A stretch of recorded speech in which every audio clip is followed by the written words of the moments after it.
Olá, irmãos e irmãs da Sociedade Espírita Luz e Caridade, novo encontro, nova oportunidade de aprendizado, e por isso agradecemos ao Senhor da vida tudo o que temos recebido, pedindo aos seus amoráveis emissários nos possibilitem compreensão ampliada do tema que versará sobre a melancolia. Está contido no item 25 do Evangelho segundo o Espiritismo, lá no capítulo 5, uma das bem-aventuranças. Bem-aventurados os aflitos. Então nós começamos nos questionando: o que é melancolia? Entre o século IV a.C. e o século XVII depois de Cristo, o principal sistema de informação racional da saúde e da doença era explicado pela teoria humoral. Essa teoria era explicada da seguinte maneira: a saúde e a doença dependiam do equilíbrio ou do desequilíbrio das substâncias orgânicas líquidas contidas no corpo físico. Então, por essa teoria, a vida seria mantida pelo equilíbrio entre o coração, o sistema respiratório, o fígado e o baço. O coração, o sangue, deveria ser quente e úmido. O sistema respiratório compunha-se de uma secreção conhecida como flegma ou fleuma. Seria fria e úmida para possibilitar defesas imunológicas. A bilis amarela no fígado seria quente e seca, era líquido verde e amargo. E no baço nós tínhamos a bilis negra, fria e seca, e conhecida também como humor negro. O médico grego Hipócrates, lá no século V a.C., ele definia a bilis negra como a influência do planeta Saturno sobre o humor das pessoas, causando melancolia. Medicina. Então, segundo o predomínio de um deles, coração, sistema respiratório, fígado ou baço, nós teríamos pessoas do tipo sanguíneos, passionais, flegmáticos, frios, exemplo que nós conhecemos, que deram esse apelido, os britânicos, biliosos, os coléricos, de mau humor, e melancólicos, os tristes. Então, nós vamos encontrar lá no item 25 uma mensagem do espírito François de Geneve, Bordeaux, 1861, quando ele começa a sua mensagem com uma pergunta. Abre aspas. Sabeis por que uma tristeza indefinida toma conta dos vossos sentimentos e vos faz achar a vida tão amarga?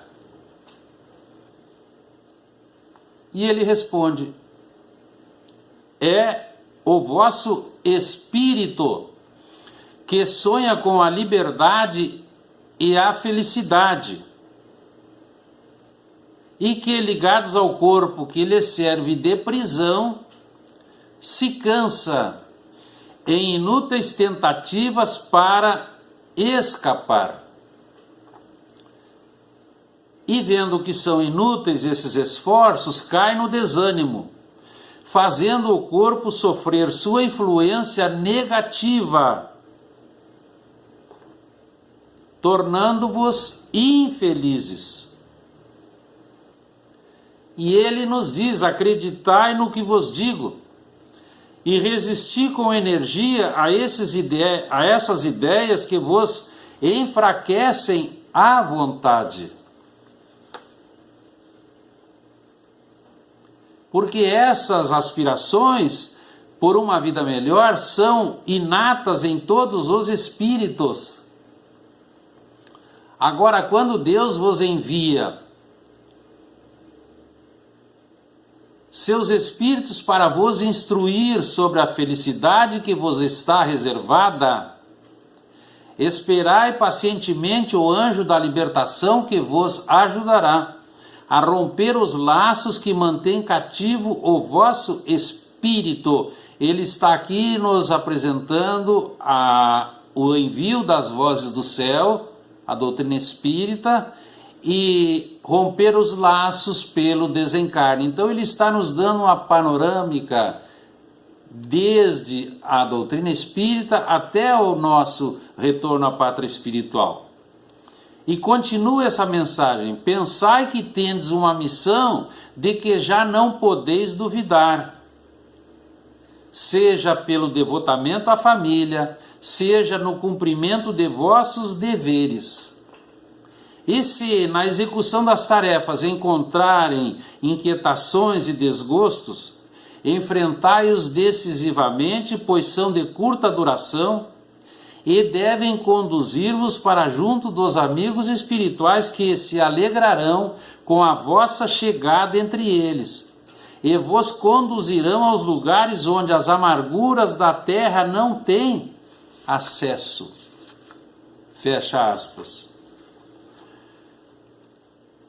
O espírito reencarnado, essa é a mensagem, para não sentir os desafios na terra, ele sonha em fugir para viver as alegrias junto aos entes queridos que estão na pátria espiritual. 1861 essa mensagem. E mais modernamente nós encontramos a instrução da amiga espiritual Joana de Ângeles, quando ela nos informa que, sem que nós percebamos, a asfixiante e dominadora avança aos poucos e com segurança, estendendo-se poderosa como garra que destrói esperanças, aniquilando aspirações, deixando em torno amargura e pessimismo. Ela está falando da melancolia. E ela então vai nos dizer: sustenta-te, porque a melancolia sustenta-se ou equilibra-se na autopiedade injustificável e se satisfaz em espalhar o ácido corrosivo do desânimo. De origem remota, liga-se aos abusos de um passado nebuloso que se manifesta como tristeza indefinida, disfarçando o remorso que o corpo físico abafa nos centros da memória perispiritual. Aqui está a origem da melancolia. E que cresce com facilidade de tempos a tempos, toda vez que emoções desta ou daquela natureza, produzindo forte impacto, liberam os controles dos centros do esquecimento, surgindo para prejudicar. É a melancolia. Então nós vamos encontrar que a memória é um disco vivo, que ela fotografa as imagens das nossas ações e recolhe o som de quanto falamos e ouvimos. E por intermédio da memória nós somos absolvidos ou condenados dentro de nós mesmos. Então, encontramos informações as mais variadas. O espírito em cuja intimidade se origina a ideia irradiante lança os princípios espirituais condensados na força ponderável e múltipla do pensamento, influindo no espaço mental dos seres, porque os mundos atuam uns sobre os outros pelas irradiações liberadas pelos espíritos que se influenciam mutuamente, por meio dos agentes mentais que produzem. Então, pensamentos de crueldade, de revolta, de compreensão, de amor, de tristeza, esperança ou alegria teriam natureza diferenciada com características e pesos específicos próprios, adensando o corpo perispiritual ou sutilizando-o, além de lhe definirem as qualidades morais. Então, segundo os benfeitores espirituais, nós somos naturalmente vítimas ou beneficiários de nossas próprias criações, segundo as correntes mentais que projetamos, escravizando-nos ou libertando-nos, conforme as nossas atividades e as nossas deliberações, em harmonia ou desarmonia com as leis do amor. Com relação à melancolia, a medicina nos explica: expressa tristeza persistente e sem razão aparente. Surge ao anoitecer, nas brumas do inverno, nos dias chuvosos, no desencarne de parentes. É uma perturbação rápida do pensamento por interferência inconsciente. É uma dor moral que traz amargura, traz ansiedade, traz angústia, traz desgosto. E a pessoa passa a não se interessar por nada ao seu redor, porque nada traz prazer ou alegria para ela, e a vida deixa de ter interesse. Começa a andar com a aparência física abatida, surge o emagrecimento, o olhar fixo no infinito. A medicina nos diz que é um estado de depressão caracterizado pela inibição das funções motoras e psicomotoras. Aí começa a insônia, isolamento, autopunição, porque diz mereço sofrer, sentimentos de culpa, ideias de suicídio, tudo pelos pensamentos. Aí é a autoobsessão. Instalando-se depois a obsessão no inconsciente profundo pelos sentimentos de culpa, pelas zonas de remorso.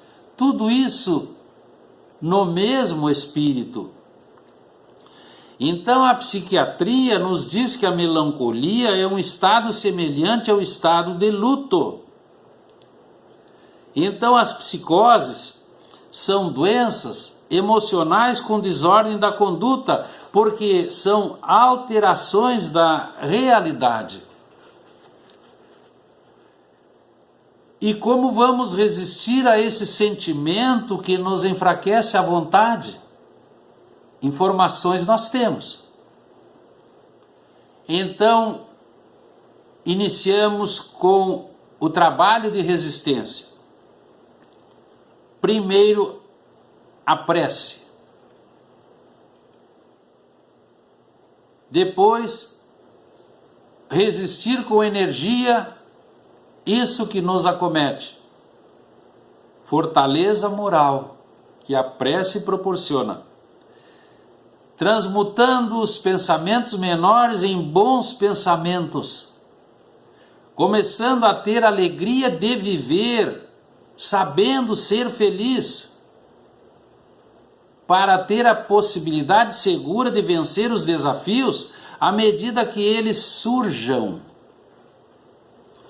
Então a prece, ela representa a indispensável alavanca renovadora, porque remove obstáculos no terreno duro da incompreensão.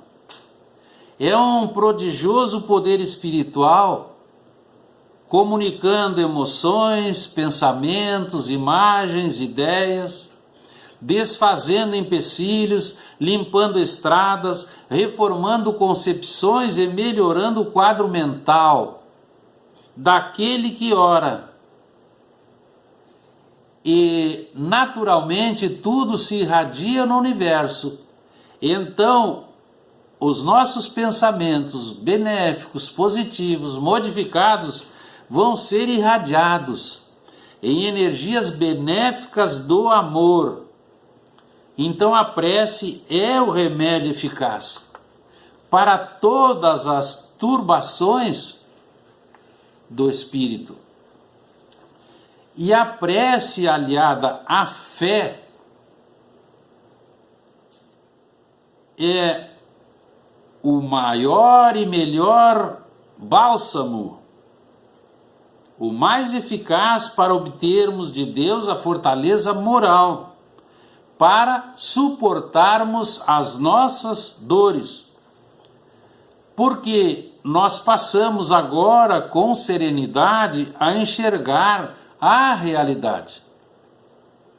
Apesar das dificuldades, a prece nos dá condições de entender há sempre um número bem maior de alegrias, de bênçãos, de compensações diante das quais as nossas dores passam a ser bem menores e menos significativas.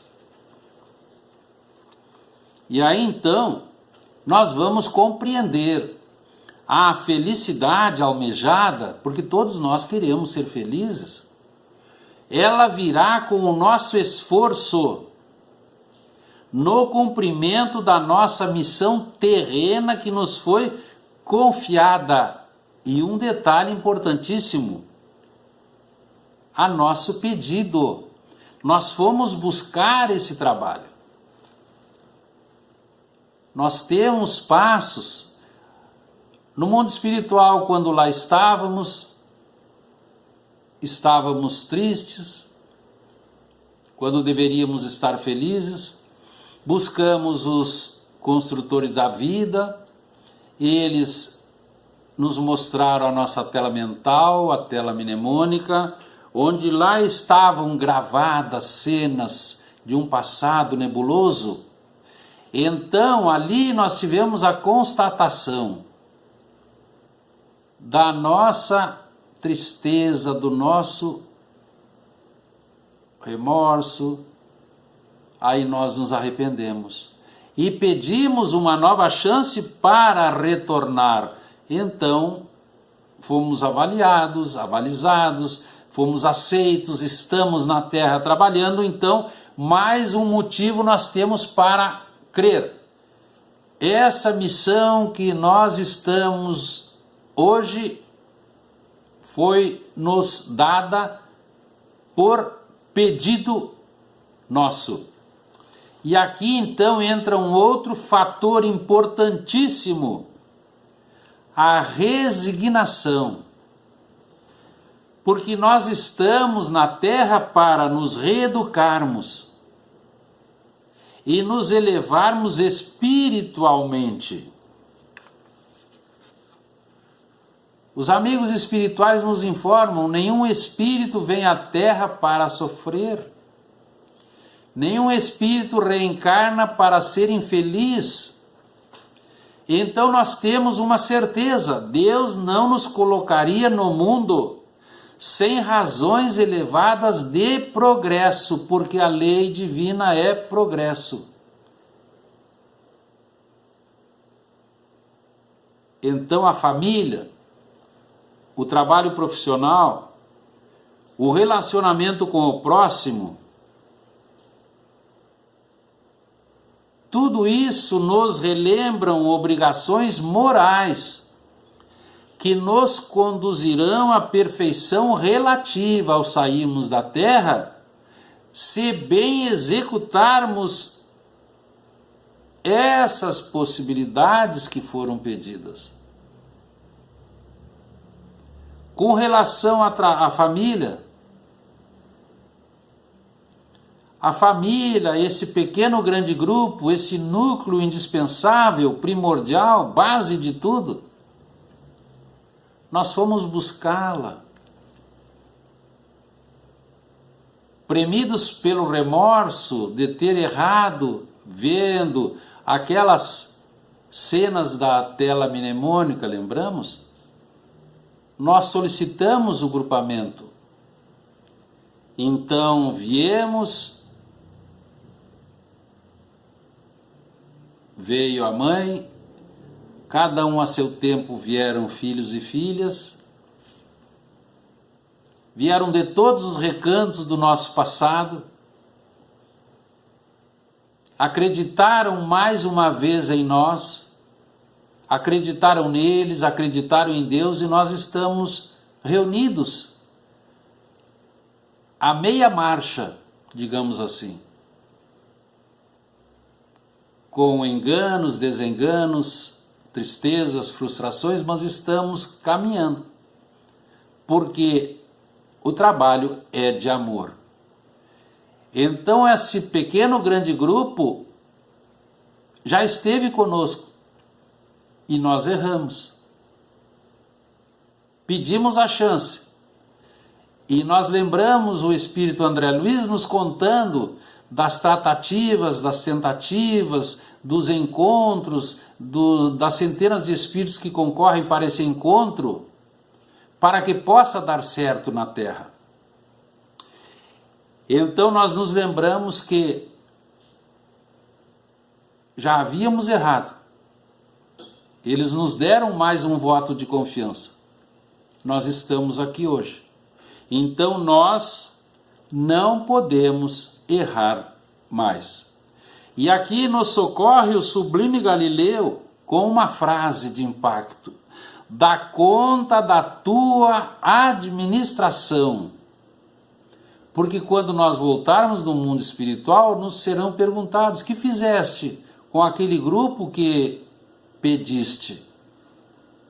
Então aqui não pode ter tristezas, não pode ter espaços para melancolia, para desânimo, para desistência.